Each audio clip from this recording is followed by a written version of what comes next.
আসসালামু আলাইকুম ওরহমতুল্লাহ। তোমরা কেমন আছো সবাই? আশা করি মহান আল্লাহর অশেষ রহমতে বেশ ভালো আছো। আলহামদুলিল্লাহ, আমিও বেশ ভালো আছি। তোমরা অনেকে আমাকে সালাম দিয়েছো। ওয়ালাইকুম আসসালাম ওরহমতুল্লাহ। শুক্রিয়া মহান আল্লাহর কাছে, আমরা আরও একটা নতুন আয়োজন, ফ্রেশ একটা আয়োজন শুরু করতে পারছি। 20 দিনের রাইটিং শেখার জার্নির আজ হচ্ছে ডে 11, 11তম দিনের আয়োজন। আয়োজনের শুরুতে একটা ছোট্ট কমেন্টে রেশ ধরে দু একটি কথা বলতে চাই। আমার প্রিয় একজন শিক্ষার্থী সে লিখেছে, স্যার মাঝে মাঝে যদি একটু গ্যাপ দেন তাহলে খুব ভালো হয়, হোমওয়ার্কগুলো শেষ করতে পারছি না। আমি জানি এই কথা হয়তোবা তোমাদের অনেকের মনের কথা, একটু গ্যাপ দেওয়া যায় কি না। বিশ্বাস করো, তোমাদের এই আয়োজনটাকে প্রতিটা দিন সময় মতো শুরু করার জন্য আমার চেষ্টার কোনো কমতি নেই। আলহামদুলিল্লাহ, আমি এটা পারছি। এবং তোমরা মনে রেখো, এই প্রোগ্রামটার সবচেয়ে বড় শক্তি যেটা, সেটা হচ্ছে নিয়মিত শুরু হওয়া এবং কোনো রকম ব্রেক না দিয়ে এটা চলতে থাকা। যদি আমরা তোমরা আমাকে বলো যে স্যার আসলে এর পেছনে রহস্যটা কি, কেন আসলে ব্রেক দেওয়া যায় না, কেন অবিরাম এই পথ চলা, আসলে এই আয়োজনটাকে আমি তুলনা করতে পারি অনেকটা ব্লাড চলছে একজন মুমূর্ষু রোগীকে সেই ব্লাড দেওয়ার মতো মোমেন্টের কথার সঙ্গে তুলনা করতে পারি। ধরো মুমূর্ষু একজন রোগী, তার এক ব্যাগ ব্লাড খুব প্রয়োজন, ব্লাড দেওয়া হচ্ছে, মুমূর্ষু রোগী আস্তে আস্তে অনুভব করছে হার্ট হৃদস্পন্দন একটু একটু করে তার স্বাভাবিক হচ্ছে, সে তৃপ্তি পাচ্ছে, তার ভিতরে কর্মচঞ্চলতা দেখা যাচ্ছে, স্বাভাবিক গতি ফিরে পাচ্ছে। আর রুগীর সাথে মানুষজনগুলো হাসির বার্তা দিচ্ছে যে না, আমার প্রিয়জন ফিরে আসছে আমাদের মাঝে আবার। তো এই প্রোগ্রামটার মাঝে ব্রেক দিলে হয় কি, অনেকটা একেবারেই রক্ত ব্লাড যাচ্ছে ঠিক এর মাঝখানে কেটে দেওয়ার মতো। মানে এটা কোনোভাবেই প্রোগ্রামটা তুমি শেষ পর্যন্ত এগিয়ে নিতে পারবে না, তোমার ভিতরে অলসতা চলে আসবে, তুমি ঠিকঠাক মতো যেতে পারবে না।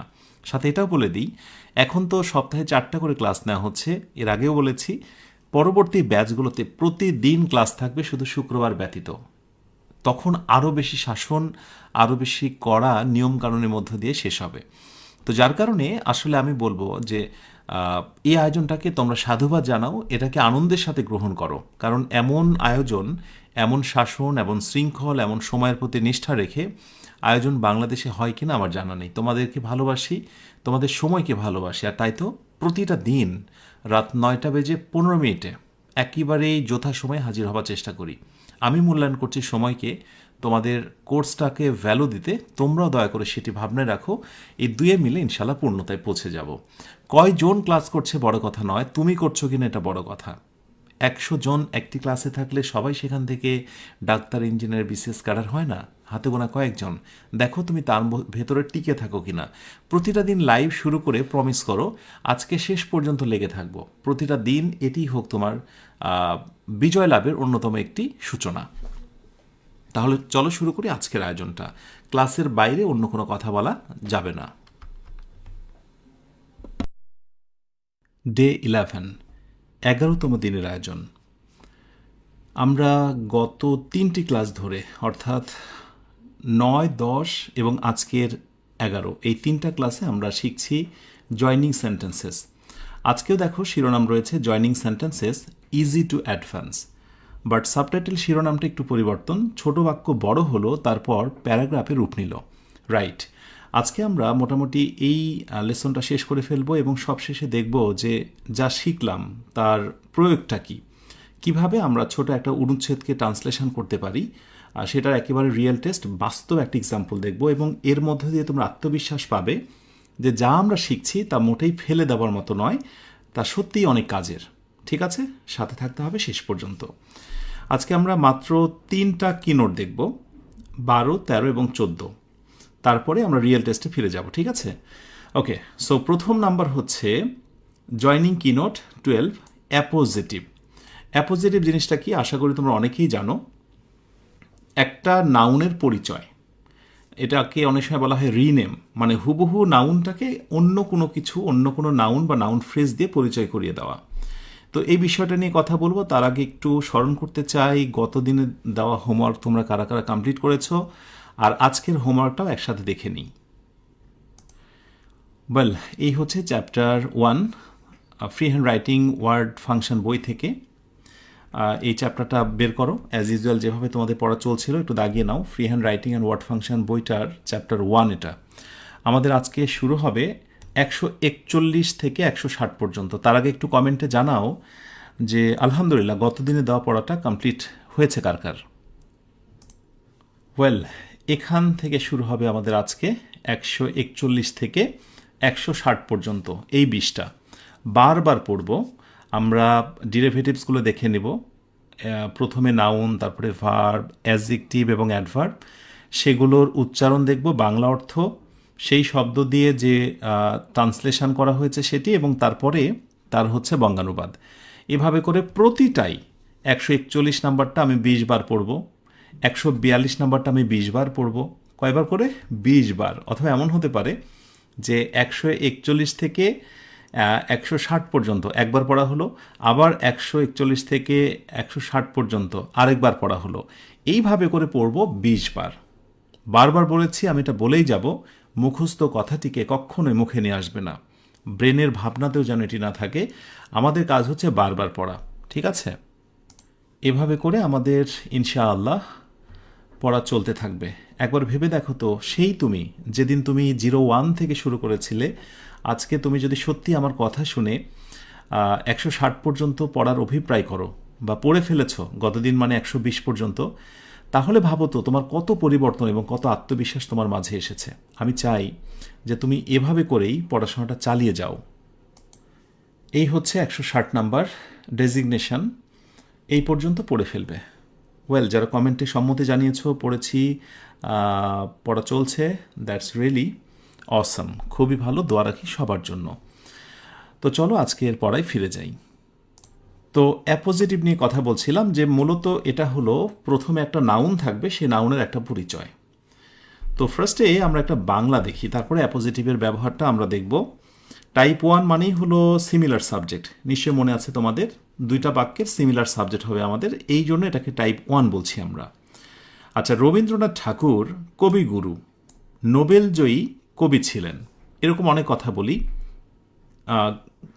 তারপরে আমরা হয়তো বললাম যে কাজী নজরুল ইসলাম, কমা দিয়ে বললাম বিদ্রোহী কবি, তিনি বাংলার আপামর জনগণকে নিয়ে অনেক কবিতা লিখেছেন ইত্যাদি। তো এরকম হয় যে অনেক সময় নাউনের পর তারই একটা পরিচয় থাকে। দেখো, রবীন্দ্রনাথেরই একটা পরিচয় হচ্ছে সে একটা কবিগুরু।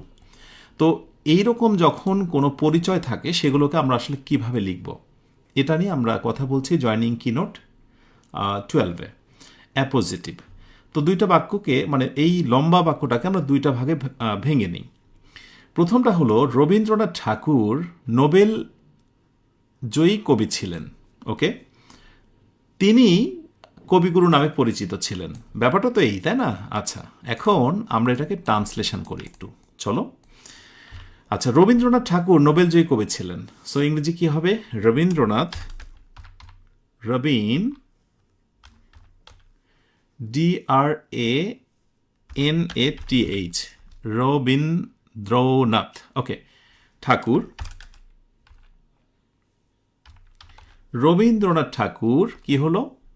নোবেল জয়ী কবি ছিলেন। যেহেতু ছিলেন, that means was a Nobel, কি বলতো, জয়ী, দ্যাট মিন্স উইনিং, WINNING, হ্যাঁ, উইনিং পোয়েট। ওকে, এই পর্যন্ত মোটামুটি ঠিক আছে। Rabindranath Thakur was a Nobel winning poet. কোনো কনফিউশন রয়েছে তোমাদের? নেই তো? আচ্ছা, এরপরে ধরো আমি এই বাক্যটাকে ট্রান্সলেট করতে চাই, তিনি কবিগুরু নামে পরিচিত। ওকে, সো তিনি কবিগুরু নামে, তিনি দ্যাট মিন্স হচ্ছে হি, যেহেতু আমরা বলেছি সমজাতীয় সাবজেক্ট দুই পাশেই, হি ইজ নোন, এরকম অনেক কথা আমরা বলি যে তিনি এই নামে পরিচিত, এই নামে বিখ্যাত, so he is known, right? এর সঙ্গে একটা অ্যাজ বসবে, হি ইজ নোন অ্যাজ, কি হিসেবে? কবিগুরু। সো ব্র্যাকেটের ভিতরে আমরা কবিগুরুটা লিখে দিই,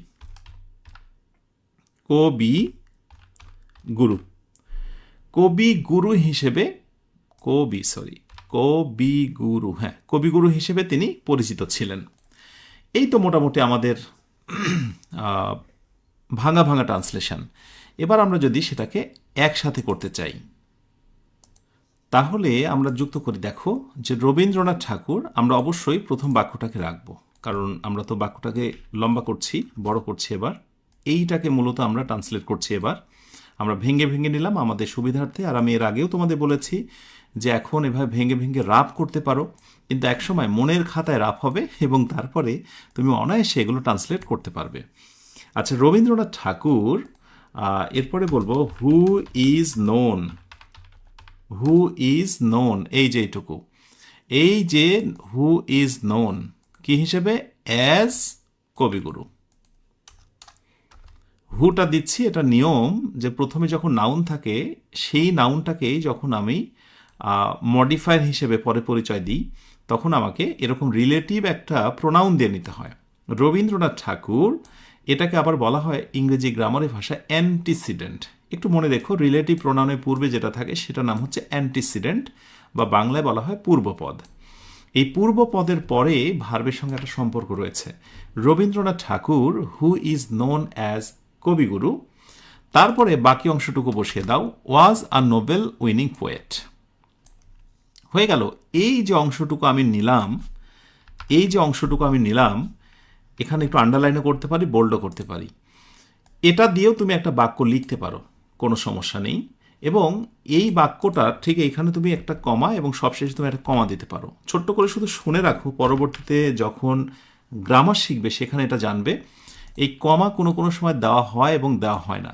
যদি কমা দেওয়া হয় তার মানে হচ্ছে এই অংশটুকু হচ্ছে অপশনাল, অর্থাৎ এই অংশটুকু যদি তুলেও দেওয়া হয় বাক্যটা তার পরিপূর্ণ অর্থ প্রকাশ করবে। সুতরাং এটাকে বলা হয় নন রেস্ট্রিকটিভ। নন রেস্ট্রিকটিভ বা নন এসেনশিয়াল ক্লোজ বলা হয় এটাকে, পরবর্তীতে জানবে তোমরা।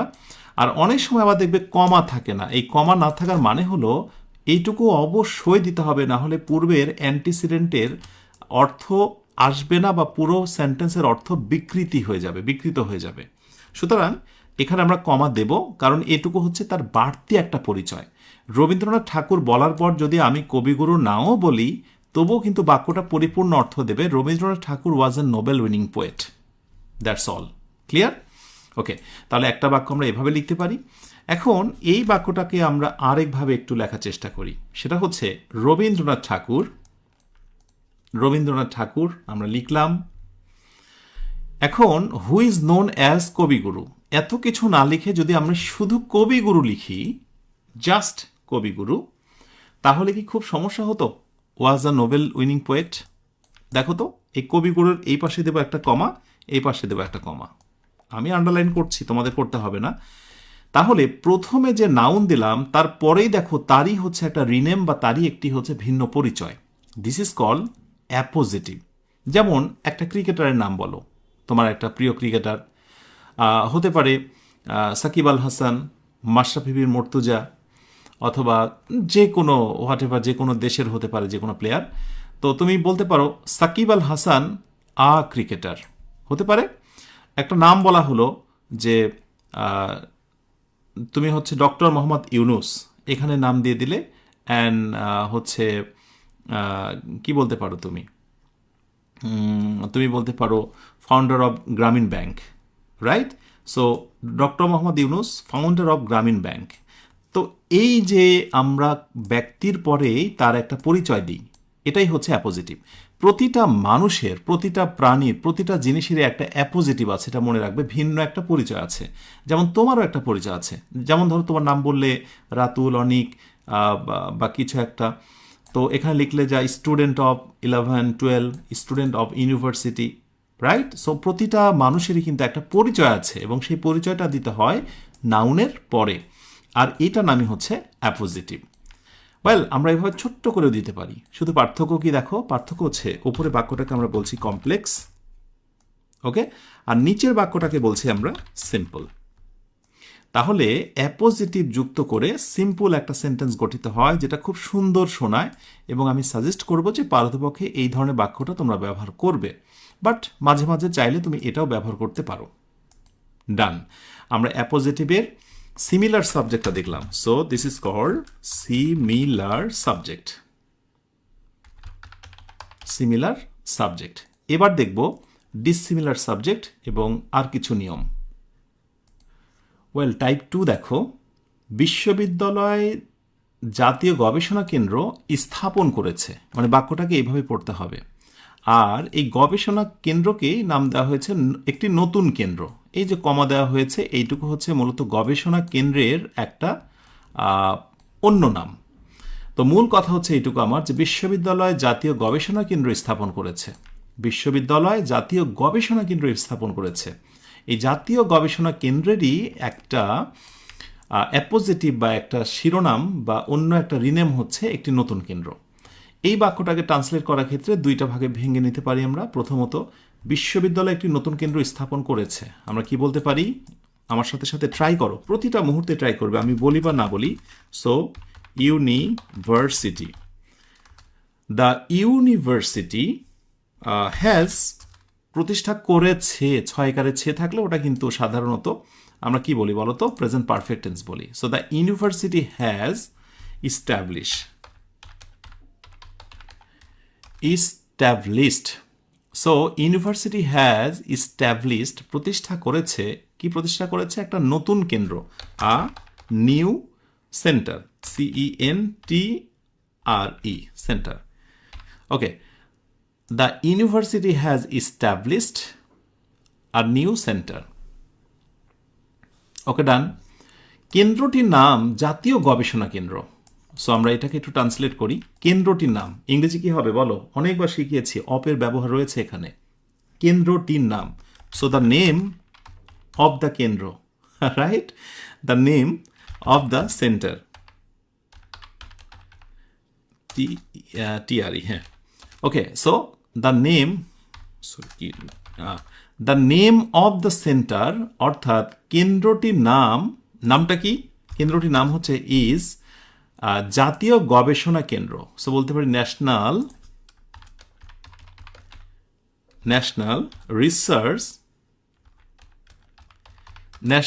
Research centre. Okay, full stop. The name of the centre is national research centre. Done, সমস্যা নেই। এবার আসো আমরা দুইটি বাক্যকে যুক্ত করি এবং অ্যাপোজিটিভের প্রয়োগ ঘটাই। আচ্ছা, তাহলে প্রথমে the university has establish a new centre, আমরা এইটুকু রাখছি। ওকে, আমরা এইটুকু রাখলাম, হুবহু এইটুকু আমরা রেখে দিলাম, পুনরায় না লিখে আমি এখানে জাস্ট কপি করে নিয়ে আসলাম। তোমরা লিখবে, পরীক্ষার হলে তো এইভাবে কপি করার অপশন পাবে না। আচ্ছা, the university has establish a new centre. New সেন্টারের পরে কি বলতে পারি? এখানে আমরা হু নাতে আমরা হুইচ দেব। আগেরটা হু মানে ব্যক্তি ছিল, রবীন্দ্রনাথ ঠাকুর, আমরা তাই দিয়েছিলাম হুইচ ইজ নোন। কিন্তু এখানে যেহেতু আমরা একটা বিষয়বস্তুকে, সেন্টারকে বলছি আমরা, সো হুইচ। সো এখানে কি দেব? Which is the national research centre. এই যে এখানে একটু দা দিলে শুনতে ভালো লাগে, নির্দিষ্ট করে দা দিই। ওকে, সো নির্দিষ্ট করে এখানে কি দিই? আমরা একটু দা দিতে পারি। Okay, so the university has establish a new centre which is the national research centre. Okay, এটা আমরা দিলাম, একটা সেন্টার তৈরি করলো হুইচ ইজ, এইটুকু আমরা নতুন করে যুক্ত করলাম। এখন এটা না করে একটু বিকল্প ধারায় আমরা অ্যাপোজিটিভ ইউজ করতে পারি কিনা একটু দেখি। তো the university establish a new centre, নতুন একটা সেন্টার তারা প্রতিষ্ঠা করলো। ওকে, ভালো কথা করলো, বোল্ড ইটালিক হয়ে আছে। আচ্ছা, the university establish a new centre, যা ছিল আমি তাই নিলাম। ওকে, বিশ্ববিদ্যালয় গবেষণা কেন্দ্র স্থাপন করেছে। এইখানে আমরা একটা লাস্টে দেব কমা। আর নিউ সেন্টার, যেহেতু সাবজেক্ট আলাদা তাই কিন্তু অ্যাপোজিটিভের ব্যবহারটা কোথায় হচ্ছে একটু খেয়াল করতে হবে, এটা কিন্তু আমরা শেষে দিচ্ছি। নিউ সেন্টার, এবং সেই নিউ সেন্টারের নাম কি? The national research centre. The national research centre, এখানে আমরা জাস্ট বসিয়ে দেব, and done. The university has establish a new centre, এই নিউ সেন্টারের পরিচয় হচ্ছে দ্য ন্যাশনাল রিসার্চ সেন্টার। এইবার এই যে কমা দিয়ে যে অংশটুকু সবার শেষে দিলাম, দিস ইজ কল্ড অ্যাপোজিটিভ। আর অ্যাপোজিটিভ না দিয়ে যে অংশটুকু আমরা বসিয়েছি এটার নাম হচ্ছে অ্যাডজেক্টিভ ক্লজ বা রিলেটিভ ক্লজ। আমরা দুটিকেই রাইট বলতে পারি। এটাকে বলছি আমরা সিম্পল সেন্টেন্স, আর এটার নাম হচ্ছে কমপ্লেক্স সেন্টেন্স। এটার নাম হচ্ছে কমপ্লেক্স সেন্টেন্স। এখন তোমার যেটা ভালো লাগে তুমি সেটা ব্যবহার করো, কিন্তু আমাদের মূল উদ্দেশ্য এটি বোঝানো যে অ্যাপোজিটিভ আমরা বাক্যে ব্যবহার করে সেটাকে সিম্পল করতে পারি। ওকে, এবং আরেকটি বিষয় মাথায় রেখো তোমরা যে অ্যাপোজিটিভ যখন প্রথম সাবজেক্টের পরে বসেছিল, ওই যে আগের বাক্যটা দেখো, রবীন্দ্রনাথ ঠাকুর, আমি বাক্যটা দেখা একবার তোমাদের। ওকে, এখানে দেখো তোমরা এই যে রবীন্দ্রনাথ ঠাকুরের ক্ষেত্রে কি হয়েছিল, প্রথমে নাউন এবং তারপরে ছিল কমা দিয়ে দুই পাশে অ্যাপোজিটিভ, কিন্তু যখন পরে আসলো মানে এই যে এখনকারটা দেখো এবার কিন্তু কমা হয়েছে একটা সব শেষে। সো যখন সাবজেক্ট ভিন্ন হয়ে যাচ্ছে এবং এইভাবে করে যখন আমরা অ্যাপোজিটিভ ব্যবহার করছি সবার শেষে, তখন কিন্তু কমাটা হয় একটা সবার শেষে, রাইট? সো আমি একবার রিভিশন দিয়ে নিই। The university has establish a new centre, the national research centre. তার নামে হচ্ছে ন্যাশনাল রিসার্চ সেন্টার। এভাবে করে অনেক বাক্য তুমি গঠন করতে পারবে। এখন ওপরের বাংলাটার সাথে হুবহু ম্যাচ করবে এই বাক্যগুলো, তুমি যেটাই দাও মোটামুটি ম্যাচ করবে। ক্লিয়ার? ওকে, এবার আমরা চলে যাব জয়নিং কিনোট 13। ওয়েল, এবার দেখব আমরা 13 প্রেপোজিশনাল ফ্রেজ। যদিও আমি এর আগের ক্লাসগুলোতে প্রেপোজিশনাল ফ্রেজ দেখিয়েছি, কিন্তু আজকে আমি তোমাদেরকে এখানে হোয়েনের একটা ব্যবহার ক্লিয়ার করব। হোয়েনের সঙ্গে হোয়াইলের একটা চমৎকার পার্থক্য আছে, সেটা আমি এখানে তুলে ধরব। সেটার মাধ্যমে সেটার জন্যই মূলত এই রুলটাকে আরেকবার টেনে নিয়ে আসা। আচ্ছা, টাইপ 1 সিমিলার সাবজেক্ট যদি হয়, সেক্ষেত্রে কি হতে পারে যে পদোন্নতির খবর শোনার সাথে সাথে সে হাসলো। তো এইরকম সাথে সাথে হলে তোমরা নর্মালি কিন্তু অ্যাজ সুন অ্যাজ বা নো সুনার হ্যাড বা স্ক্যার্সলি হ্যাড এগুলোর ব্যবহার তোমরা গতদিন দেখেছো।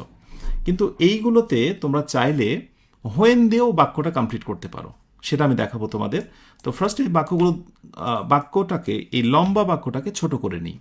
সে পদোন্নতির খবর পেল, তারপরে সে হাসলো, ব্যাপারটা এরকম। তাহলে আমরা সে পদোন্নতির খবর পেল ইংরেজি করি আমি, আমার সাথে সাথে করো। হি, হিয়ার মানে শোনা, আর হেয়ারের পাস্ট পার্টিসিপল কি? Heard, right? এগুলো জানতে হবে। So he heard the news, সে খবর শুনতে পেল কিসের? তার পদোন্নতির মানে প্রমোশন, অফ হিজ প্রমোশন। আবারও খেয়াল করে দেখো যে এখানে কিন্তু অফের ব্যবহার, ছাড়বে না। ফ্রি হ্যান্ড রাইটিংয়ে ও তোমাকে কখনো তোমার পিছু ছাড়বে না, সর্বদাই এটার ব্যবহার, অফের ব্যবহার অনেক বেশি। He heard the news of his promotion. Okay, এরপর সে কি করলো? হাসলো। সো সে হাসলো, দ্যাট মিনস হি, হাসার ইংরেজি স্মাইল। আমরা লাভ মানেও হাসা, কিন্তু স্মাইল বলছি বিকজ আমরা ভাবছি যে অট্ট হাসি নয়, অট্ট হাসিকে লাভ বলা হয়। স্মাইল একটু মৃদুমন্দ হাসি, দাঁত দেখিয়ে হাসি, অনেকটা মুস্কির মতো। ওকে, সো হি স্মাইল, সে হেসেছিল। এবার আসো দুইটি বাক্যকে আমরা যুক্ত করি। দুটো বাক্যকে যদি যুক্ত করতে চাই আমরা, তাহলে একেবারে সিম্পল হতে he heard the news of his promotion এটুকু লাগাবো। তাহলে আমরা এখানে জাস্ট একটা হোয়েন দিয়ে দেব। When he heard the news of his promotion, এরপর আমি একটা কমা দেব। হোয়েন সেন্টেন্সটি যখন বাক্যের শুরুতে বসে একটি কমা বসে, এরপরে কি? সে হেসেছিল। একবারে ঝামেলা শেষ, যা আছে তাই বসে দাও, হি স্মাইল্ড। ডান, ঝামেলা তো শেষ। তুমি চাইলে এই সব বাক্যগুলোতে ওই আগের মতো করে as soon as he heard the news of his promotion he smile, অথবা নো সোনার দিয়ে তুমি বাক্যটা করতে পারো যে no sooner had he heard the news of his promotion he smiled. অনেকভাবে করতে পারো, আমি এখানে হোয়েনের ব্যবহারটা দেখাচ্ছি। কিন্তু প্রশ্ন যদি আমি এখানে একটা ছোট্ট করে করি, যেখানে কি আমি হোয়াইল বসাতে পারবো?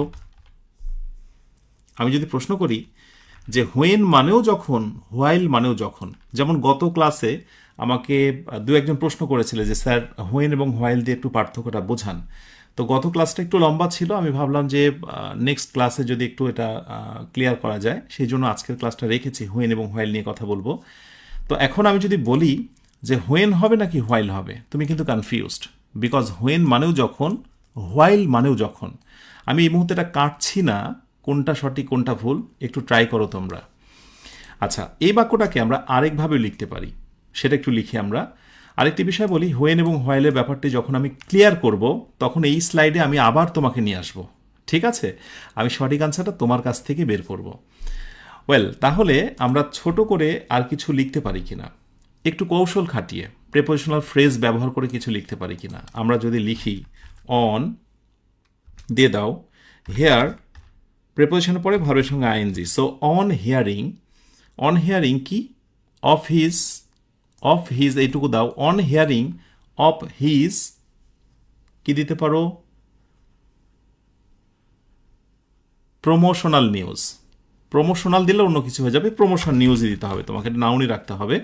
প্রমোশনাল দিলে অন্য কথা হয়ে যাবে। এটা প্রমোশনাল মানে হচ্ছে বিজ্ঞাপনের ক্ষেত্রে কথাটি যায়। সো নাউনের সাথে নাউন বসে একসাথে কম্পাউন্ড নাউন করতেই পারি আমরা, অনেক ক্ষেত্রে এরকম শব্দ আছে, স্কুল, বাস, কলেজ, হোস্টেল, রাইট? সো এরকম promotion news. So here on hearing of his promotion news, তার মানে তার প্রমোশনের নিউজটা শুনেই কি হলো, শুনেই হি স্মাইল, সে হেসে দিল। এটা আমরা বলতে পারি। পার্থক্য একটাই, দিস ইজ কল্ড সিম্পল, আর আগেরটা হচ্ছে কমপ্লেক্স। এই পাশে একটা সেন্টেন্স, এই পাশে একটা sentence, this is called complex. মনে আছে ওই যে শুরু করেছিলাম আমরা 9তম ক্লাস থেকে, 9, 10, আজ 11, সবগুলোতে এই সিম্পল আর কমপ্লেক্স নিয়ে আমাদের পাল্লাপাল্লি চলছে। আমরা বারবার বলছি সিম্পল বেস্ট, কিন্তু কোনো কোনো ক্ষেত্রে কমপ্লেক্সও করতে হবে তোমাকে। বাট আমরা বলি যে কোনো কিছু লেখার ক্ষেত্রে, ফ্রি হ্যান্ড রাইটিংয়ের ক্ষেত্রে সিম্পল সেন্টেন্সে লেখাই সবচেয়ে বেস্ট। ক্লিয়ার? আচ্ছা, এটা একটা ব্যাপার গেল। এবার টাইপ 2তে আসো। টাইপ 2তে আমরা দুইটা, আচ্ছা তাহলে এখানে একটা কাজ করি, আমরা একটু লিখে দিই।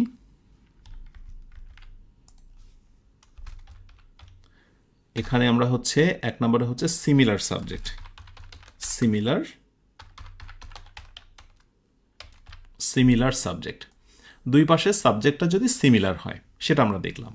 এবার আসো টাইপ 2তে ডিসিমিলার সাবজেক্ট হয় যদি, রায় ঘোষণা করা হলো, রায় ঘোষণার পরপর দর্শকরা করতালি দিল। তো এটাকে আমরা ট্রান্সলেট করতে চাই যে রায় ঘোষণার পরপর ওই দর্শকরা করতালি দিল, পরপর। তো এখানে তুমি অ্যাজ সুন অ্যাজ ইউজ করতে পারো, হার্ডলি হ্যাড, কিন্তু আমরা একটু হোয়েন দিয়ে যুক্ত করি। ঠিক আছে, আমরা এখন হোয়েনের মধ্যে রয়েছি। তো বাক্য দুটিকে আলাদা করে নিই আমরা। রায় ঘোষণা করা হলো আগে, তারপরে দর্শকরা করতালি দিল। ভেঙে নিলাম। প্রাথমিক সময়ে মোটামুটি এইভাবে ভেঙে ভেঙে তোমাদের করতে হবে, হ্যাঁ। পরবর্তীতে এগুলো এমনিতেই অভ্যস্ত হয়ে যাবে। রায় ঘোষণা করা হলো, সো রায়ের ইংরেজিটা কি? ভার্ডিক্ট। ভার্ডিক্ট মানে রায়। এই যে ভোকাবুলারিগুলো জানতে হবে। নির্দিষ্ট করে রায় ঘোষণা হলো, সো আমি দা দিতে পারি।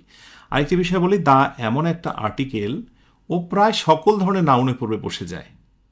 মানে হাতে গোনা কিছু ক্ষেত্র ব্যতীত সবগুলোতে বসে। প্রপার নাউনের পূর্বে বসে না, আবার প্রপার নাউনের পূর্বে বসে। অ্যাবস্ট্রাক্ট নাউনের পূর্বে বসে না, আবার অ্যাবস্ট্রাক্ট নাউনের পূর্বেও বসে। তার মানে দা মোটামুটি তুমি বুঝে না বুঝে নির্দিষ্ট বুঝতে পারলে সেখানে বসিয়ে দেবে। অনেক ক্ষেত্রেই মোটামুটি তুমি সুবিধা পাবে। ওকে, আর রুলস তো জানবে এক সময়। দ্য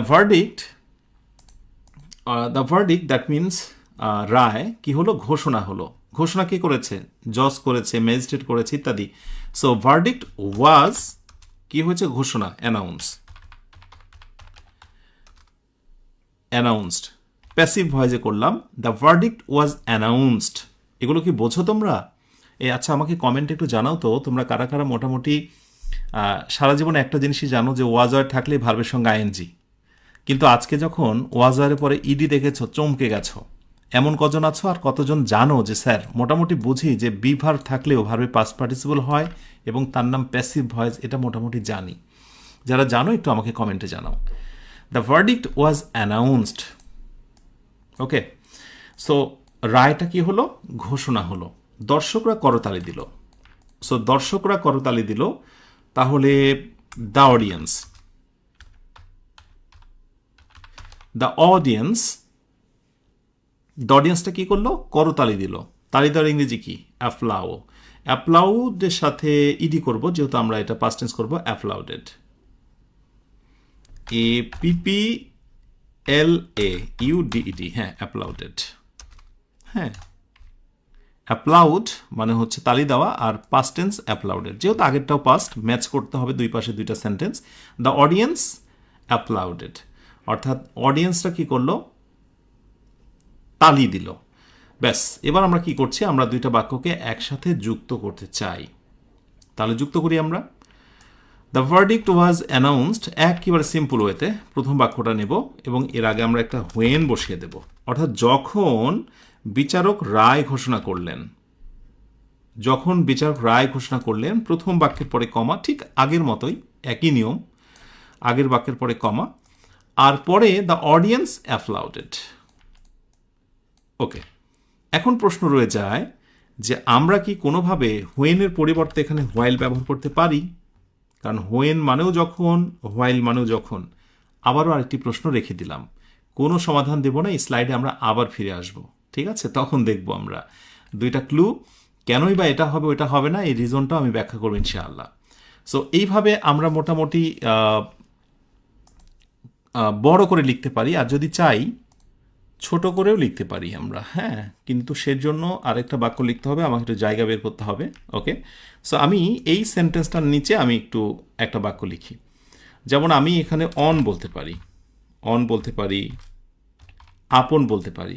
এই টাইপের আমি তোমাদের ফ্রেজগুলোর সঙ্গে পরিচয় করিয়ে দেব, কোনগুলোর সাথে অন, আপন, অ্যাড বসে। আমি এই একটা লিস্ট দেব তোমাদের, এখন হয়তো বুঝবে না। আমি যদি বলি যে অন বা আপন দ্য অ্যানাউন্সমেন্ট,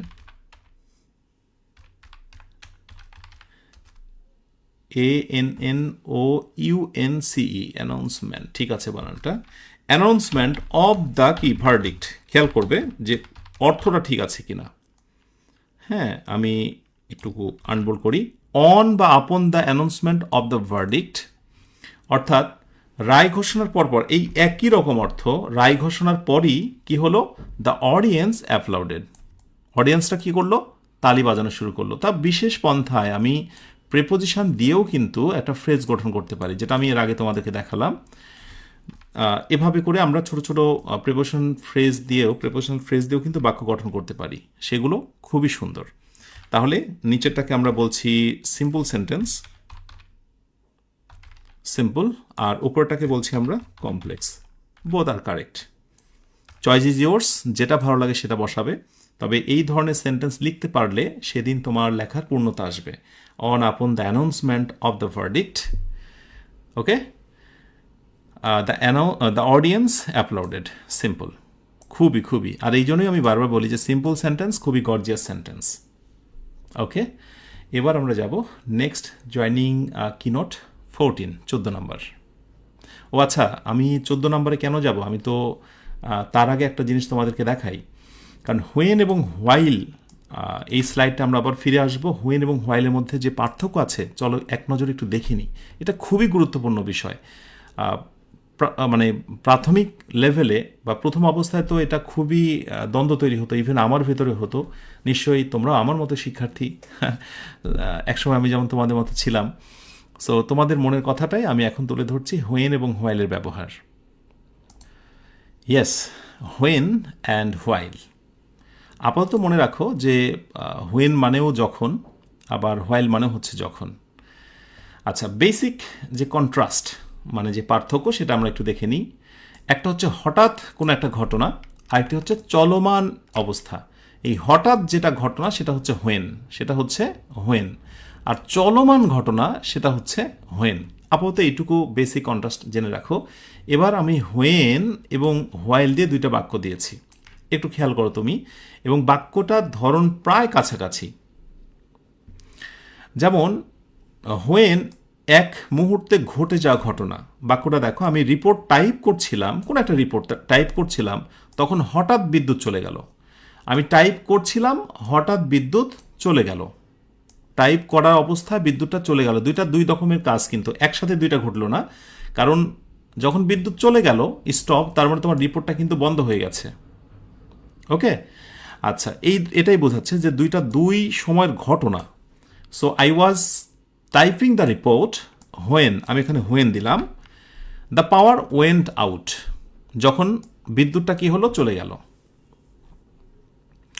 এবার আসো, হোয়াইল আমরা কখন ব্যবহার করি? একসাথে চলতে থাকা কাজ, মানে দুইটা কাজই একসাথে চলবে। কিভাবে? আমি রিপোর্ট টাইপ করছিলাম, সেই সময় বিদ্যুৎ বারবার ওঠানামা করছিল। বারবার ওঠানামা মানে কি জানো? ওঠানামা মানে তুমি রিপোর্ট লিখছই কলম দিয়ে, কলম ধরে আছো, বিদ্যুৎ গেল আবার আসলো, বিদ্যুৎ গেল আবার আসলো। তার মানে রিপোর্ট লেখার কাজটা কিন্তু চলছে, আবার বিদ্যুৎ যাওয়া আসার কাজটাও চলছে। দুইটা কাজ চলতে থাকবে। আর আগেরটা কি দেখলাম? একটা কাজ, এরপর বিরতি দিয়ে আরেকটা কাজ, বা একটা কাজ চলতে চলতে থেমে হঠাৎ করে আবার আরেকটা কাজ শুরু হওয়া। সো যখন কন্টিনিউয়াসলি চলতে থাকবে দুইটা কাজ, তখন আমরা ব্যবহার করছি while. While I was typing the power was flickering, এই যে ওঠানামা করছিল। That's the basic contrast. আশা করি বেসিক কন্ট্রাস্টটা বুঝেছ। এর সাথে কিছু স্ট্রাকচারের ব্যাপার আছে, কোথায় কি বসে চলো একটু দেখে নিই। আচ্ছা, হোয়েন বিশেষ কোন টেন্সের সঙ্গে সম্পর্ক রাখে, কেমন হয় একটু দেখি আমরা।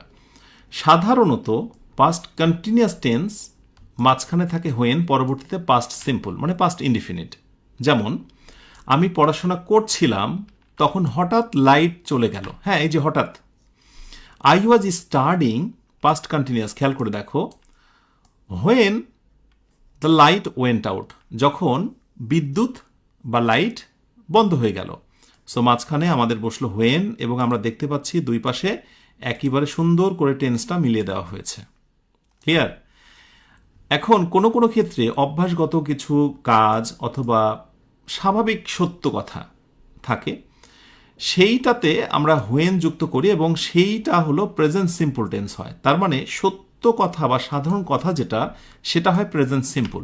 আর এরপরে যে ক্লজটা থাকে তাকে বলা হয় মেন ক্লজ। সেই মেন ক্লজটা হতে পারে কোনো কোনো সময় প্রেজেন্টও হয়, কোনো কোনো সময় ফিউচারও হয়। যেমন এক্সাম্পল দেখো, যখন বৃষ্টি হয় রাস্তা জলমগ্ন হয়। আচ্ছা, আমাকে বলো তো, এটা সত্য কথা না? এটা কি জেনারেল একটা ট্রুথ না? আচ্ছা, তাহলে জেনারেল ট্রুথ হলে আমরা হোয়েন যুক্ত অংশটি প্রেজেন্ট সিম্পল করি বা করব, আর পরের যে অংশটা আছে সেটাকে প্রেজেন্টও করতে পারি অথবা ফিউচারও করতে পারি। সো এখানে গেট ফ্লাডেড হয়েছে, অথবা the roads will get flood ইত্যাদি, বোথ আর কারেক্ট, কোনো সমস্যা নেই। সুতরাং যদি তুমি এই স্ট্রাকচারটা জেনে যাও, তোমার লেখাতে অন্যরকমের আত্মবিশ্বাস কাজ করবে। এবার আসো, ফিউচার টাইম ক্লজ হোয়েন দিয়ে শুরু হয়, তখন সেটা প্রেজেন্ট টেন্স হয়। খুবই মজার কথা, ফিউচার টাইম ক্লজ বলতেছি কিন্তু হোয়েন যুক্ত অংশটি প্রেজেন্ট টেন্সে রাখছি। মজার কথা, কিন্তু বলছি ফিউচার কিন্তু লিখবো প্রেজেন্টে, আর মেইন যে ক্লজটা অন্যটা থাকবে সেটা লিখবো ফিউচারে। অর্থাৎ বাক্যটা দেখো, যখন আমি এটা বলি যখন পরীক্ষা শুরু হবে। আচ্ছা, বাক্যটা দেখে তোমার মনে হচ্ছে না যে ফিউচার ফিউচার, মানে তুমি নর্মালি এরকম দিবে না যে when the exam will start বা উইল বি স্টার্টেড, এরকমই তো ভাবছো, কিন্তু না। হোয়েন যুক্ত অংশটি যদি ফিউচারের মতো অর্থ দেয়, অর্থ বাংলায় দিতে পারে, কিন্তু ইংরেজি লেখার সময় সেটাকে প্রেজেন্ট টেন্সে করব। So when the exam starts, এই যে প্রেজেন্ট টেন্স, আর পরেরটা মেইন যে ক্লজটা সেটা কিন্তু হবে future tense. The door will be closed, দরজাটা বন্ধ হবে। খুবই মজার বিষয়। এগুলো না জানলে ফ্রি হ্যান্ডে লিখবে কিভাবে? ওই লিখতে যেই তো তোমার কনফিউশনের মধ্যে পড়ে যাবে যে আমি বোধ হয় ভুল লিখলাম, আমি মনে হয় সঠিক লিখিনি। আচ্ছা, এখানে কি এই টেন্স লিখতে হবে? এটাই হচ্ছে সমস্যা। আচ্ছা, সো হোয়েনের ব্যাপারটা দেখলাম আমরা। এবার আমরা হোয়াইলটা দেখি। ওয়েল, এই হচ্ছে হোয়াইল, এর সাথে টেন্সের যে ব্যবহারটা। আচ্ছা, প্রথমে বলা হচ্ছে দুইটি কাজ একসাথে চলা, যেটা আমরা দেখেছি এর আগেও যে দুইটি কাজ একসাথে চলবে, বেসিক কন্ট্রাস্টে যেটা বললাম। সো হোয়াইলের পরে পাস্ট কন্টিনিউয়াস, পরেরটা পাস্ট কন্টিনিউয়াস, তার মানে কন্টিনিউয়াস। এটা একটা সূত্র। যেমন আমি রান্না করছিলাম, তারা টেবিল সাজাচ্ছিল। So while I was cooking, দেখো continuous. They were setting the table, এটা হচ্ছে পাস্ট কন্টিনিউয়াস। সো দুইটা পাস্ট কন্টিনিউয়াস এবং দুইটা একসাথে চলমান। সো আমরা এখানে হোয়াইল বসাতে পারি, যেটা আমরা প্রথম থেকে দেখেছি। এবারে পরবর্তীতে আবার বলা হচ্ছে যে একটা চলমান এবং একটা হচ্ছে হঠাৎ ঘটনা, একটা চলমান এবং একটা হঠাৎ ঘটনা, এই ক্ষেত্রে একটু চেঞ্জ হতে পারে। হোয়াইলের পর পাস্ট কন্টিনিউয়াস এবং পরেরটা পাস্ট সিম্পল হতে পারে। যেমন আমি পড়াশোনা করছিলাম, তখন হঠাৎ ফোন বেজে উঠল। While I was studying, past continuous, পরেরটা পাস্ট সিম্পল মানে past indefinite. The phone rang, ring থেকে র্যাং, রাইট? এবং আরেকটি কন্ট্রাস্ট আছে, সেন্স, হোয়ারাস, মানে যেখানে, এরকম একটা তুলনা হয়। মানে আমি যেখানে ভাত খাই তুমি সেখানে রুটি খাও, আমি যেখানে ঘুমাই তুমি সেখানে পড়তে বসো। এই যেখানে এইরকম একটা অর্থ আসে এবং অবশ্যই সেটা একটা তুলনা প্রকাশ পায়। এই সব ক্ষেত্রে হোয়াইল ব্যবহৃত হয় শুরুতে। প্রথমটা হয় প্রেজেন্ট, পরেরটা হয় প্রেজেন্ট, অথবা প্রথমটা হয় পাস্ট, পরেরটা হয় পাস্ট। এই যে মানে প্রেজেন্ট হয় বা পাস্ট হয়, মানে দুইটাই হতে পারে, হয় প্রেজেন্ট অথবা এই পাশে পাস্ট, এই পাশে পাস্ট। যেমন দেখো, while the plan is simple পরিকল্পনাটি সহজ, কিন্তু এই কিন্তুর অর্থই কিন্তু হোয়াইল দিচ্ছে, এর জন্য কিন্তু আলাদা করে বাট নিতে হবে না। এখন ধরো মনে মনে একটা প্রশ্ন করো নিজেকে, পরিকল্পনাটি সহজ কিন্তু বাস্তবায়ন কঠিন। তোমরা কতজন আছো এমন যে স্যার আমি এইটা ট্রান্সলেশন করার সময় বাট দিতাম না? আমাকে বলো তো, বাট ইউজ করলে বাক্যটা করা যাবে, তবে বাট ইউজ না করে আমরা যদি এই পন্থায় করি সেটা অনেক স্মার্টার সেন্টেন্স, অনেক স্ট্যান্ডার্ড লেভেলের সেন্টেন্স। আমি এই কথাটি আমার প্রোমোতেও বলেছি, আমার এই আয়োজনের শুরুতেও বলেছি যে আমি এমন কিছু কৌশল শেখাবো যে কিভাবে তোমার সেন্টেন্সটা সাধারণ একটা সেন্টেন্স স্ট্যান্ডার্ড একটা সেন্টেন্সে রূপান্তর হবে। এটি করার মাধ্যমেই তোমার ভিতরে ফ্রি হ্যান্ড রাইটিংয়ের মূল পূর্ণতা আসছে। কেমন? Well, so while the plan is simple, পরিকল্পনাটি সহজ কিন্তু বাস্তবায়ন কঠিন, so the execution is difficult. So is হতে পারে, অর্থ চেঞ্জ হবে, যখন পরিকল্পনাটি সহজ ছিল এক্সিকিউশন ওয়াজ ডিফিকাল্ট, মানে এমনটা হতে পারে। ওকে, আশা করি বুঝতে পেরেছ হোয়েন এবং হোয়াইলের কম্প্যারিজনটা। এবার চলো পূর্বের স্লাইডটাই ফিরে যাই, আর যে ধাঁধা রেখেছিলাম তোমাদের জন্য একটু রাইট আনসারটা তোমাদের সাথে বা তোমরাই মিলিয়ে নাও। ওয়েল, এই সেই স্লাইড, মনে আছে এই জায়গার কথাটা, এইটা আর এইটা। এবার খেয়াল করো, ইয়েস 100% এখানে হোয়েন হবে, কারণ সে পদোন্নতির খবর পেল এবং তারপরে হাসলো। দুইটা কাজ একসাথে নয়, দুইটা দুই সময়, একটার পর আরেকটা। যখন একটার পর আরেকটা হবে তখন হচ্ছে হোয়েন, একটার পর আরেকটা হলে হোয়েন। একইভাবে পরেরটা আসো, when the verdict was announced, যখন রায় ঘোষণা হলো তারপরেই কিন্তু অডিয়েন্সরা তালি দিল, একটা হয়ে যাওয়ার পর আরেকটা। সো ডেফিনেটলি হচ্ছে হোয়েন, রাইট? একটার পর আরেকটা, কোনোভাবেই একসাথে নয়। সো তুমি কোনোভাবে হোয়াইল ইউজ করতে পারো না। আজকের পর কোনোভাবে হোয়েন এবং হোয়াইল নিয়ে তোমার ভিতরে কনফিউশন থাকবে না আই থিঙ্ক, কারণ তুমি অর্থ দিয়ে পার্থক্য বুঝবে, তারপরে তুমি টেন্স দিয়ে পার্থক্য বুঝবে অনেকভাবে, যেটা আমি দেখালাম, অনেক কৌশল। আলহামদুলিল্লাহ, আয়োজনটা উপভোগ করছো কিনা একটু কমেন্টে জানাও। ঝিমিয়ে যাওয়ার প্রয়োজন নেই। জীবনের পরিবর্তনের ক্ষেত্রে ফ্রি হ্যান্ড রাইটিংয়ের এই জার্নি তোমার জন্য যেন স্মরণীয় হয়ে থাকে, সেটি তোমাকে লক্ষ্য রাখতে হবে। কোনোভাবেই শয়তানের অসহায় পড়ে দুমড়ে মুচড়ে যেও না, মনোযোগ হারিও না। কেমন? আমাদের আর একটা স্লাইড রয়েছে লাস্ট,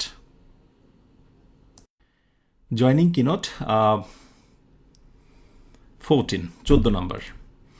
অ্যাডভার্ব এবং অ্যাডভার্বিয়াল ফ্রেজের ব্যবহার দেখব, এবং এখানেও তোমাদের সুবিধার্থে আমি আবার হোয়েনের ব্যবহারটাকে টেনে নিয়ে আসবো। দেখি হোয়েন এবং হোয়াইলের পার্থক্যটা এখানে ক্লিয়ার হতে পারছো কিনা। আচ্ছা, টাইপ 1, সিমিলার সাবজেক্ট। স্কুল জীবনে সে গণিতে বিশেষ কৃতিত্ব দেখিয়েছিল। আমরা বাক্যটাকে ভাগ করে নিই ছোট করে, যে সে গণিতে বিশেষ কৃতিত্ব দেখিয়েছিল তখন সে স্কুলে পড়তো। একটু ভেঙে নিলাম, তাহলে তো চলো আমরা ট্রান্সলেট করি একটু। সে গণিতে বিশেষ কৃতিত্ব দেখিয়েছিল। সে, বলো হি বা শি, যাই দাও, শি দাও, এক্সেল দিয়ে দাও, মানে কৃতিত্ব দেখানো, কোনো কিছুতে ভালো হওয়ার ক্ষেত্রে এক্সেল ইন বসে। এক্সেল ইন কোথায় দেখিয়েছিল? ম্যাথমেটিক্সে, MATH, ম্যাথমেটিক্স। ওকে, ম্যাথমেটিক্স বানটা ম্যাথমেটিক্স। ওকে, সে এক্সেলড ইন ম্যাথমেটিক্স, সে ম্যাথমেটিক্সে দক্ষতার প্রমাণ দিয়েছিল। তখন সে স্কুলে পড়তো, তখন সে স্কুলে পড়তো, ইংরেজি কি হতে পারে বলো? শি ওয়াজ, স্কুলে পড়তো, এখন পড়া বলতে এখানে তুমি অন্যভাবে বলতে পারো যে she was in school then. তখন এই দেনটা কিন্তু যখন বাক্যের শুরুতে দাও তারপর, আর বাক্যের শেষে দিলা হয় তখন। মনে রেখো, দেন যদি বাক্যের শুরুতে দাও তারপর, আর বাক্যের শেষে দিলে হয়ে যায় তখন। কত চমৎকার জিনিস না? এগুলো তুমি কোথা থেকে শিখবে? একটু একটু করে তো শিখবে, জানবে। তাহলে শি ওয়াজ ইন স্কুল, সে স্কুলে তখন পড়তো। That's all. এবার আসো আমরা একটু একসাথে যুক্ত করে দিই। তাহলে যখন সে স্কুলে পড়তো, একটু দেখো কোনটার সঙ্গে যখনটা লাগাবে তুমি, যে যখন সে স্কুলে পড়তো। ওকে, এইবার আমি এখানে হোয়েন দিয়ে দেবো। যখন সে স্কুলে পড়তো, আমি দেন দেবো না, কারণ দেনের কাজটাই কিন্তু ওই তখনটা আসলে যখনের মধ্যে চলে আসছে। সো আর দেন দেবো না, দিলেই হয়ে যাবে রিডান্ডান্সি প্রবলেম। মনে আছে গতদিন বলেছিলাম। So when she was in school, যখন সে স্কুলে ছিল, শি এক্সেলড ইন ম্যাথমেটিক্স, সে ম্যাথমেটিক্সে খুব কি ছিল? দক্ষ ছিল। ব্যাস, প্রথমটাতে কি দিয়ে দেবো আমরা? একটা কমা দিয়ে দেবো। এটাই নিয়ম, হোয়েন দিয়ে প্রথম বাক্য যুক্ত হলে একটা কমা বসে যায়। ব্যাস করে ফেললাম। এই বাক্যটাকে আমরা হয়তোবা এখন অ্যাডভার্বিয়াল ফ্রেজ ইউজ করে অ্যাডভান্স লেভেলের একটা বাক্য তৈরি করতে পারি, সেটা আস্তে আস্তে তুমি শিখবে।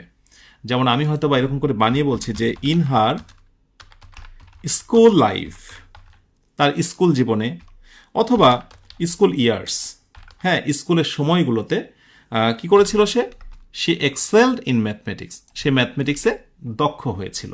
দেখো তো ঠিক আছে কিনা, অর্থ কিন্তু প্রায় কাছাকাছি। এভাবে করে আমরা অনেকগুলোই দেখালাম যে প্রেপোজিশন দিয়ে কিন্তু প্রেপোজিশনাল ফ্রেজ বা অ্যাডভার্বিয়াল ফ্রেজ গঠিত হচ্ছে, এবং সেই ধরনের বাক্যগুলো খুবই স্ট্যান্ডার্ড মানের হয়, সিম্পল সেন্টেন্স। আর এটি হচ্ছে কমপ্লেক্স। তুমি জানো সিম্পলের থেকে কমপ্লেক্স সেন্টেন্স লেখা অনেক সহজ, সিম্পলের থেকে কমপ্লেক্স সেন্টেন্স লেখা অনেক সহজ। কিন্তু দেখো সিম্পল মানে সহজ আর কমপ্লেক্স মানে কঠিন। এরকম হওয়া উচিত ছিল না যে কমপ্লেক্স বাক্যটা লেখাই কঠিন আর সিম্পলটা সহজ। কিন্তু তা নয়, কারণ এইটা আসলে যা নাম তা কাম নয়, একটু আলাদা। সো সিম্পল সেন্টেন্স লেখাই হচ্ছে একটু ক্রিয়েটিভ বা সৃজনশীল ব্যাপার। ব্যাস। So in her school life বা in her school years she excelled in mathematics. That's done. এবার আসো আমরা টাইপ 2 তে দেখে আছে, এটা similar subject. So similar subject, similar subject. এবার টাইপ 2, মূল বক্তব্যের মূল প্রবন্ধের শুরুতেই শ্রোতারা নীরব হলো। একটা প্রবন্ধ শুরু হলো, একটা কিনোট, গুরুত্বপূর্ণ প্রবন্ধ, এবং শ্রোতারা নীরব হয়ে গেল। পুরোপুরিটা ট্রান্সলেশন করতে পারলে তো ভালো, না হলে চলো একটু ছোট করে নিই। মূল প্রবন্ধ শুরু হলো। সো মূল প্রবন্ধ শুরু হলো, আমরা কি বলবো? মূল প্রবন্ধ শুরু হলো, বলো আমার সাথে সাথে। মূল প্রবন্ধ, যেটাকে বলি দ্য কি নোট। দ্য কি নোট, ওয়ার্ড মিনিংগুলো জানতে হবে। কি এনওটি, কি নোট মানে প্রবন্ধ, মূল প্রবন্ধ। শুরু হলো মানে হয়েছিল, শুরু হয় বলিনি তো, হলো, হলো মানেই past tense. So began. So the keynote began, মূল প্রবন্ধটা শুরু হলো। এরপরে কি? শ্রোতারা সাথে সাথে নীরব হলো। So the audience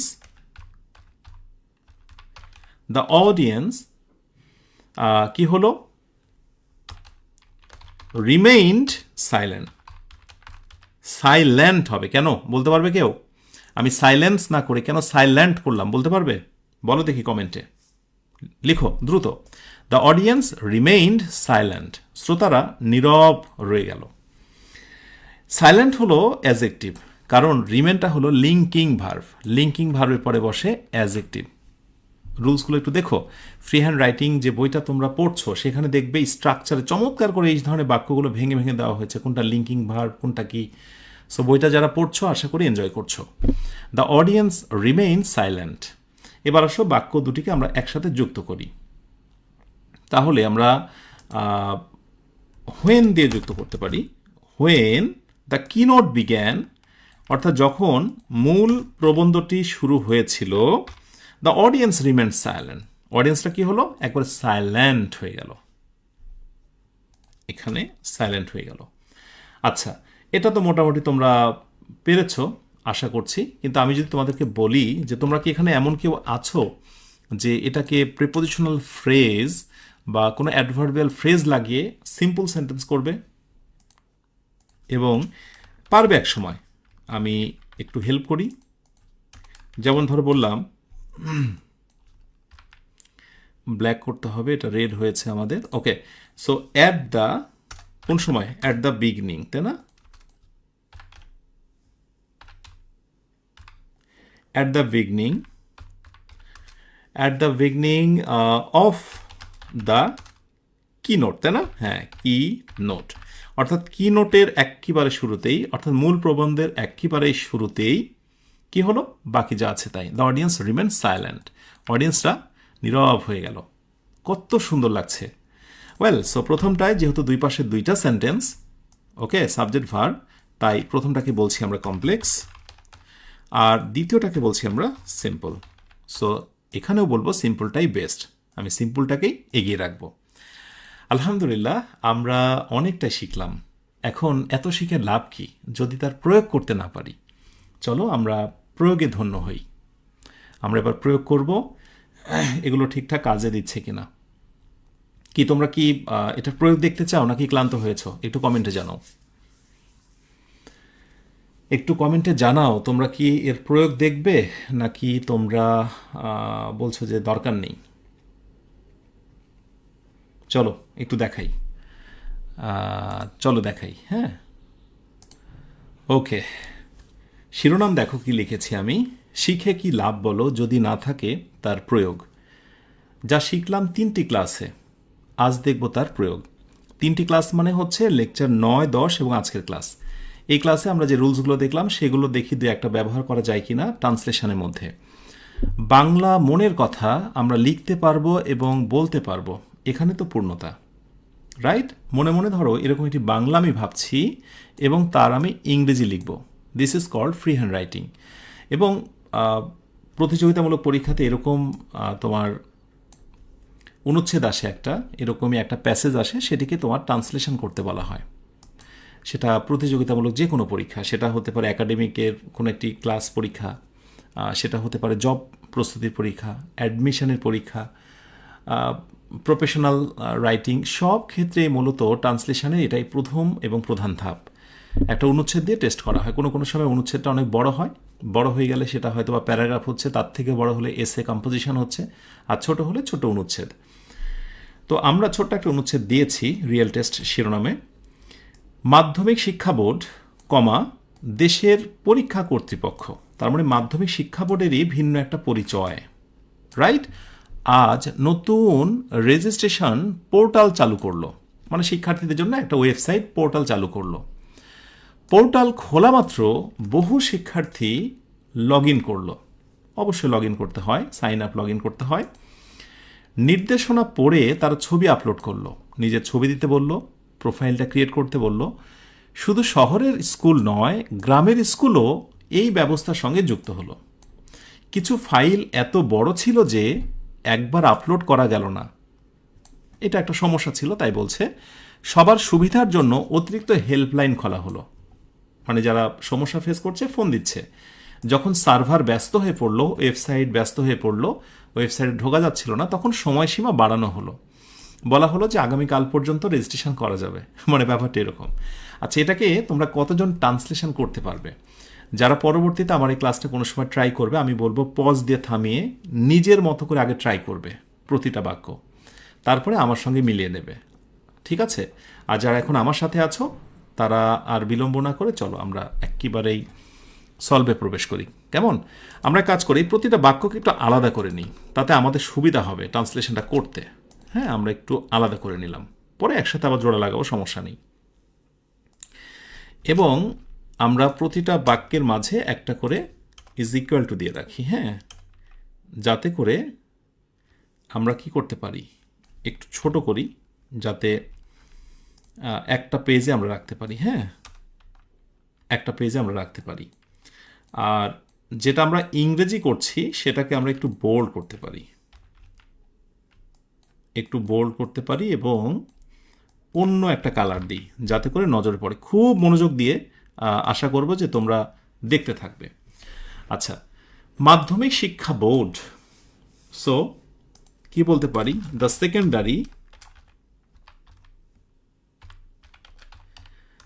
secondary education board. এই সেকেন্ডারি এডুকেশন বোর্ডের পর দেশের পরীক্ষা কর্তৃপক্ষ, এটার আমরা একটা পরিচয় দেব যেটাকে বলছি অ্যাপোজিটিভ। মনে করে দেখো আজকের ক্লাসে অ্যাপোজিটিভ পড়েছিলাম, সো কি বলতে পারি? দ্য ন্যাশনাল এক্সাম অথরিটি বলতে পারি, অথরিটি। দুই পাশে কমা, যেহেতু এটা অ্যাপোজিটিভ তাই দুই পাশে কি দিলাম? আমি কমা দিলাম, তোমাদের যেন চোখে নজরে পড়ে, এই জন্য আমি আন্ডারলাইনও করলাম।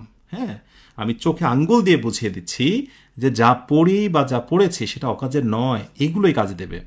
আচ্ছা, আজ নতুন রেজিস্ট্রেশন পোর্টাল চালু করলো বলতে এখানে লঞ্চ হওয়া, এই ওয়েবসাইট বলি বা কোনো প্রোগ্রাম, এগুলোকে লঞ্চের আওতায় নিয়ে আসতে হয়।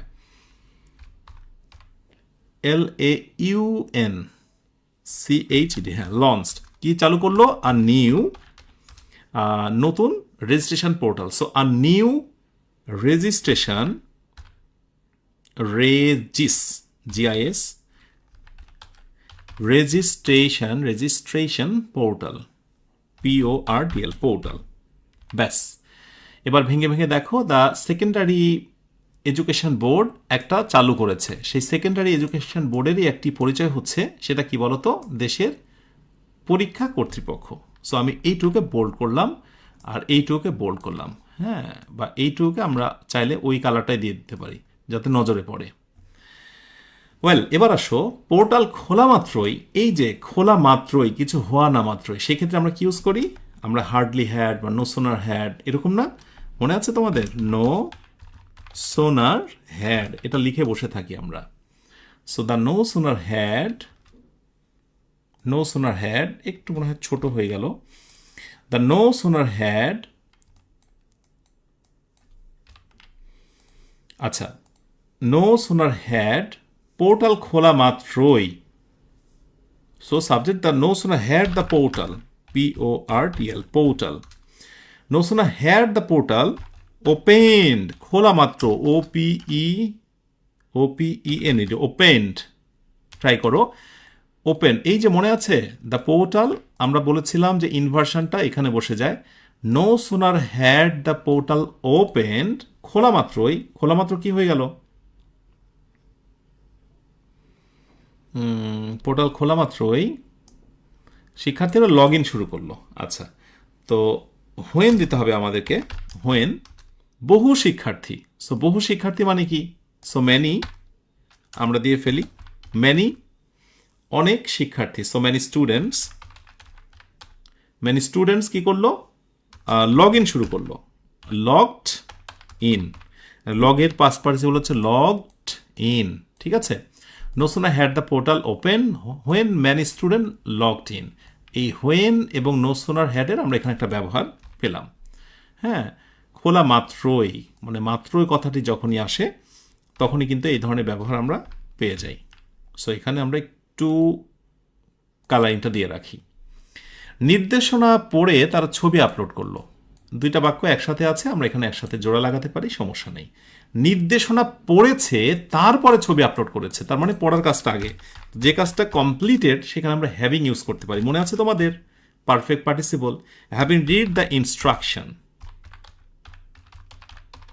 হ্যাভিং রিড দ্য ইনস্ট্রাকশন, ইনস্ট্রাকশনটা পড়ার পর একটা কমা, তারা, তারা মানে কারা বলো তো? ওই যে সকল শিক্ষার্থীরা, ম্যানি স্টুডেন্টস। সো তারা, তারা কি হলো? তারা তাদের ছবি আপলোড করলো। সো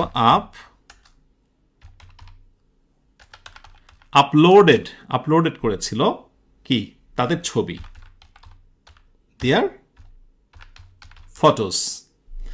দেখো একটা কথা কি, যে তোমরা যদি প্র্যাকটিস না করো, ছোট ছোট এই বিষয়গুলো কোনোদিনই ধরা পড়বে না তোমাদের কাছে। তাই আমি চাই যে তোমরা আসলে প্র্যাকটিসের মধ্যে থাকো, হ্যাঁ, আমি চাই তোমরা প্র্যাকটিসের মধ্যে থাকো। আচ্ছা, তো এটা একটা গেল। আরেকটা বিষয় হলো আমাদের, আমি চাচ্ছি একটা পেজে লিখতে, হ্যাঁ, এই জন্য আসলে একটু ফন্টগুলো ছোট হচ্ছে, তোমরা বুঝবে কি না মনে কষ্ট নিও না, একটু দেখো, কষ্ট করে হলেও বোঝার চেষ্টা করো। আচ্ছা, এরপরে হ্যাভিং রিড দ্য ইনস্ট্রাকশন, এই নিয়মটা কিন্তু আমরা শিখেছি। সো পড়ে, মানে কোনো কিছু নির্দেশনা পড়ে, আমি এটুকুকে বলবো, একটু শিরোনাম দিয়ে রাখি। এরপরে আসো, শুধু শহরের স্কুল নয়, গ্রামের স্কুলও এই ব্যবস্থার সঙ্গে যুক্ত হলো। শহর এবং গ্রাম দুইটা ভিন্ন সাবজেক্ট, শুধু নয় তারাও, তাহলে কি? নট অনলি এবং বাট অলসো, মনে আছে? সো নট অনলি কি বলতে পারি? Not only city, not only city school, কি বলবো আমরা? ইউজড দ্য সিস্টেম, SYSTEM, খেয়াল করো, not only city schools use the system. পরে আমরা হয়তো দেব যে বাট অলসো কারা? বাট অলসো গ্রামের, রুরাল স্কুলস এর সঙ্গে কি করেছিল? যুক্ত হয়েছিল, জয়েন হয়েছিল। ওয়েল, এখন ভুলটা আমার কোথায়? দুই পাশের সাবজেক্টটা যেহেতু আমার আলাদা, এক পাশে সিটি স্কুল, অন্য পাশে হচ্ছে রুরাল স্কুল, এবং এই জাতীয় বাক্যতে যখন আমি নট অনলি বাট অলসো যুক্ত করতে চাই তখন সেটা ইনভার্সন হয়ে যায়। টেন্স অনুযায়ী অক্সিলারি ভার্বটা সামনে চলে আসবে। ইউজড তার মানে হচ্ছে ডিড, আর ডিড ইউজ হয়েছে তার মানে ইউজড হবে না, তখন ইউজ। মনে করে দেখো নট অনলি সময় শিখিয়েছিলাম, তাহলে not only did the city school use the system, but এরপরে অলসোটাকে দিয়ে দেবো এই দ্বিতীয় সাবজেক্টে পরে। মনে করে দেখো তোমরা আমি এমনটা দিয়েছিলাম কিনা। Not only did the city school use the system, but rural school also join. দারুণ না? রাইট, যা পড়েছ সেগুলোই কাজে লাগছে। এবার আসো, কিছু ফাইল এত বড় ছিল যে একেবারে আপলোড করা গেল না। সো কিছু ফাইল তার মানে কি বলবো আমরা? সাম ফাইলস। পাস্ট টেন্স এই জন্য ওয়্যার, যেহেতু এটা plural. So some files were কেমন ছিল? Some files were too large. মনে আছে? LARG, large. পরেরটায় টু দেব, কারণ আমরা জানি যে টু এর সঙ্গে এই ছোট টু এর একটা সম্পর্ক। সো টু কি হচ্ছিল? আপলোড। সেটাকে আপলোড করা যাচ্ছিল না। কিভাবে? কিছু ফাইল এত বড় ছিল যে একবারে, সো অ্যাট ওয়ান্স, ওয়ান্স, একবারে আপলোড করা যাচ্ছিল না। প্রসঙ্গত বলি, এই বাক্যটা টু আপলোডের জায়গাতে তুমি প্যাসিভ ভয়েসও করতে পারবে, to be uploaded, LOADED, uploaded. তো এটা জেনে রাখো। এখন হয়তো বা প্রশ্ন আসতে পারে কেন? কারণ হচ্ছে যে আপলোড তার এমনি হচ্ছে না by someone, by server, by system. তো এই জন্য কোনো কোনো ক্ষেত্রে প্যাসিভ করা হয়, এটাকে বলা হয় infinitive passive. Well, some files were too large to upload. কিছু ফাইল এত বড় ছিল যে একবারে আপলোড করা যাচ্ছিল না, গেল না। ডান। এবার পরে বলা হচ্ছে সবার সুবিধার জন্য অতিরিক্ত হেল্পলাইন খোলা হলো। সবার সুবিধার জন্য অতিরিক্ত হেল্পলাইন খোলা হলো। সো আমরা কি বলতে পারি? আমরা বলতে পারি অতিরিক্ত, extra help line. Extra help line, lines করব। হেল্পলাইন অনেকগুলো হতে পারে, সেই অর্থে 2-3টা ফোন নাম্বার বা হটলাইন নাম্বার। সো এই জন্য এক্সট্রা হেল্প লাইন্স দিলাম। এরপর were, extra help lines were কি করা হলো? ওপেন্ড, খুলে দেওয়া হলো। প্যাসিভ ভয়েস, কর্তৃপক্ষ খুললেন। Were opened by the authority, right? কি জন্য? ইন অর্ডার টু, কিসের জন্য? সুবিধার জন্য, একটা উদ্দেশ্য। সো ইন অর্ডার টু, ওই যে so as to, with a view to, মনে আছে? এরপরে উইথ আ ভিউ টু হলে অ্যাসিস্টিং হয়ে যেত, আর in order to assist. Assist কি? সবাইকে, সবার জন্য। So everyone, EVERYONE, everyone, right? So extra helplines were open, OPEN, দেখেছ? OPENED, হ্যাঁ, opened। তাহলে extra helpline opened in order two, এই যে ইন অর্ডার টু আমরা বসিয়ে দিলাম। যখনই সুবিধার জন্য, বিশেষ করে কোনো উদ্দেশ্য প্রকাশ পায়, সেখানে আমরা এটা ব্যবহার করতে পারি। হ্যাঁ, so in order to assist everyone. Done. সব শেষের বাক্যটা হচ্ছে যখন সার্ভার ব্যস্ত হয়ে পড়লো তখন সময়সীমা বাড়ানো হলো। কি বলতে চাও? তখন যেটা বলতে চাই আমরা যে যখন, সো যখন হোয়েন দিয়ে করতে পারি। The server, when the server ব্যস্ত হয়ে পড়লো মানে বিকেমের পরে busy. When the server became busy, আমরা কমা দেব হোয়েনের পর। ওকে, সো তারপরে কি বলবো? সময়সীমা, ডেডলাইন কি করা হলো? বর্ধিত করা হলো, ওয়াজ এক্সটেন্ডেড। নাইস।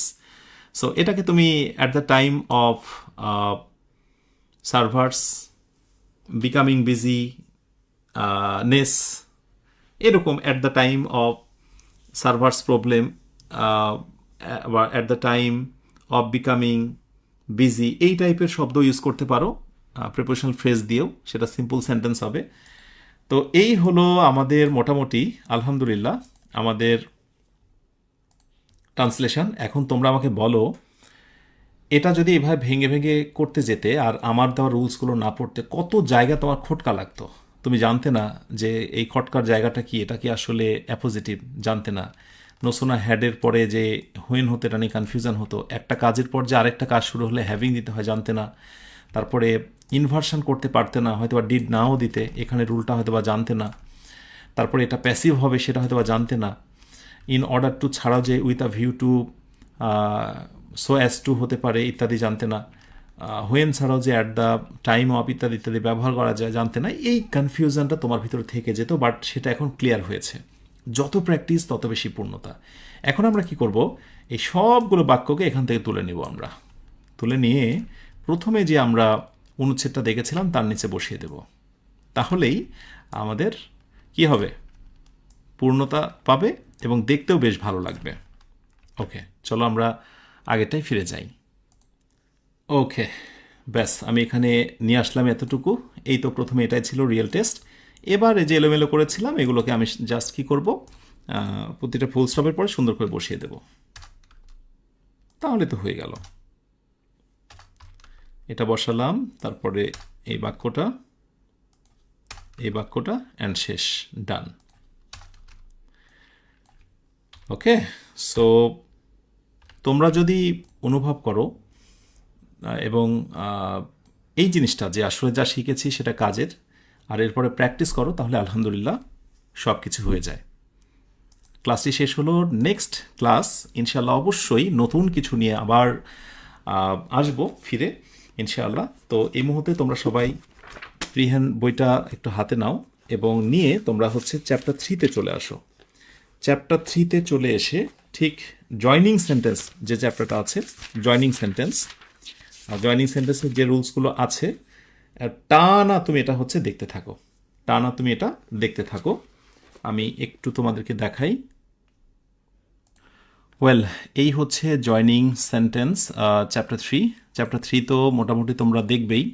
এই যে এখান থেকে জয়নিং কম্বিনেশন, বেসিক যে রুলসগুলো আছে অ্যাজ ইউজুয়াল তোমরা এগুলো সবই দেখবে। এবার দেখতে দেখতে চলে যাবে, দেখবে যে আমি যা শিখিয়েছি সেগুলো, তার সাথে ভিন্ন কিছু ছোটোখাটো নিয়ম রুলস থাকতে পারে। সবচেয়ে গুরুত্বপূর্ণ বিষয় হলো এইটার শেষ অংশে চলে যাওয়া। এটা শেষ অংশে চলে যাই আমরা। ওয়েল, এই তো শেষ অংশ, রিয়েল ওয়ার্কআউট। খুবই গুরুত্বপূর্ণ কথা, হ্যাঁ, খুবই গুরুত্বপূর্ণ। এই রিয়েল ওয়ার্কআউটে 1 থেকে শুরু করে যে বাক্যগুলো সুন্দর করে ভেঙে ভেঙে দেওয়া হয়েছে, তোমাদের কাজ হচ্ছে প্রতিটা বাক্য পড়ে নেওয়া এবং পরে আবার যুক্ত করা হয়েছে, দেখো কত চমৎকার করে, সেইগুলো দেখা। এটা শুধুমাত্র পড়তে হবে উপন্যাসের মতো করে, বিশেষ কোনো চাপ নিয়ে নয়। এভাবে যতগুলো থাকছে সবগুলোই হচ্ছে আজকে তোমার হোমওয়ার্ক। তার মানে আজকে হোমওয়ার্ক তোমার কয়টা? 2টা, ওয়ার্ড লিস্ট আর হচ্ছে এই চ্যাপ্টারের জয়নিং সেন্টেন্সের সব শেষে থাকা যে লিস্টগুলো আছে, যতগুলো আছে সবগুলো দেখে ফেলা। ব্যাস, এর মধ্যে দিয়েই ইনশাআল্লাহ এই টপিকের ক্ষেত্রে আমাদের পূর্ণতা আসবে। কি হোমওয়ার্ক ঠিকঠাক মতো পড়বে তো? আশা করছি তোমরা ঠিকঠাক মতো পড়বে। মোটামুটি এই প্রত্যাশা রেখেই শেষ করছি আমাদের আজকের আয়োজন। আলহামদুলিল্লাহ, যারা প্রথম থেকে লেগে থাকতে পেরেছিলে এটি নিঃসন্দেহে আমাদের জন্য একটি খুশির বার্তা যে আলহামদুলিল্লাহ তোমরা পেরেছ। 2টি জায়গায় একটু ছোট্ট কারেকশন করে নিতে পারো তোমরা। অবশ্য অনেকে বুঝতে পেরেছ, যেমন আমি বিশেষ করে বলবো